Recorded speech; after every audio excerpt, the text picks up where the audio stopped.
प्यारे दोस्तों, खुदावंद यीशु अल मसीह में आपकी और आपके खानदान की सलामती हो।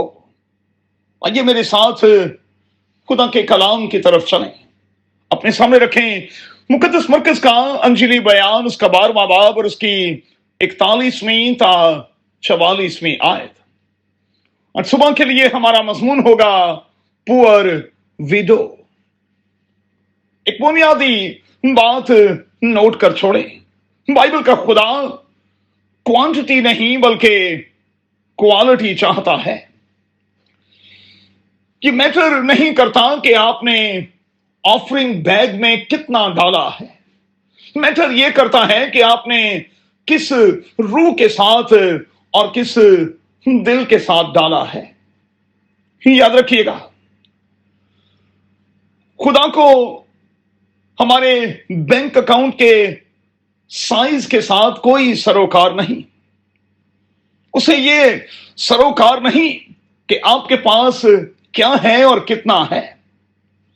वो तो ये देखता है कि आप कितना देते हैं और देते वक्त आपका एटीट्यूड कैसा होता है। सो आज के इस वाक्य में लेसन्स क्या हैं, अस्वाक क्या हैं। पहला, लोग खजाने में डाल तो रहे थे लेकिन अपनी गुंजाइश के मुताबिक। अक्सर मैं और आप भी यही तो करते हैं। हम चेक करते हैं कि हम कितना दे सकते हैं।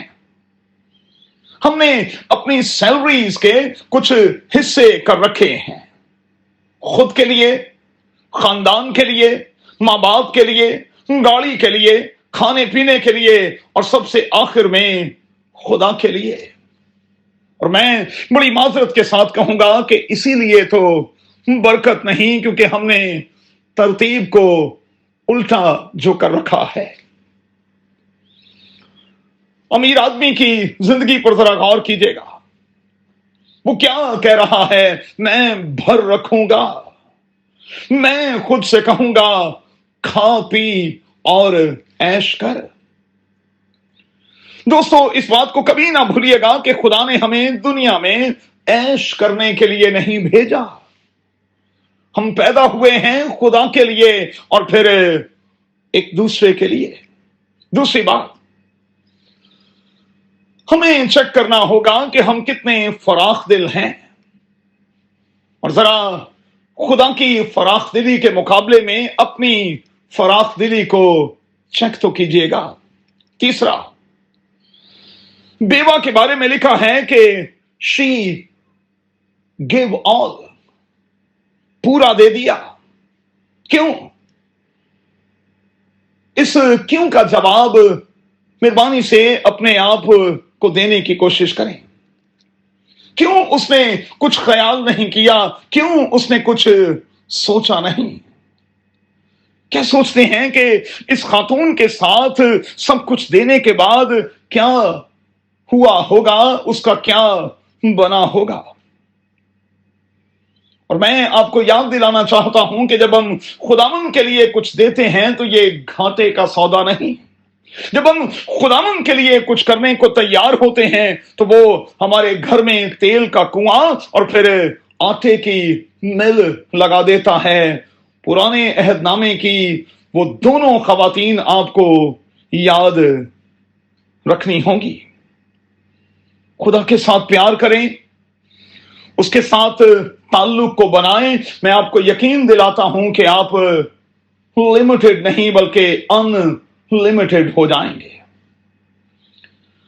मैं आपको यकीन दिलाता हूं कि जब आप खुदावन के लिए अपनी मुट्ठी को खोलेंगे तो वो आप पर अपने आसमान को खोले रखेगा। दोस्तों, मैं हमेशा कहता हूं कि प्यार में चीजों को कैलकुलेट नहीं किया जाता। खुदा देने के मामले में ऐसा नहीं करता। हम क्यों ऐसा करते हैं, इसका जवाब अपने आप को दें। कादिर खुदा मुझे और आपको बड़ी बरकत दे, और कादिर खुदा ये फजल बख्शे कि हम देने के मुकाबले में ہمیشہ بڑھتے اور بڑھتے چلے جائیں. دینے کے معاملے میں ہم کبھی دریغ نہ کریں, کبھی پیچھے نہ ہٹیں اور کبھی منہ نہ بنائیں. یسوع کے نام میں آمین.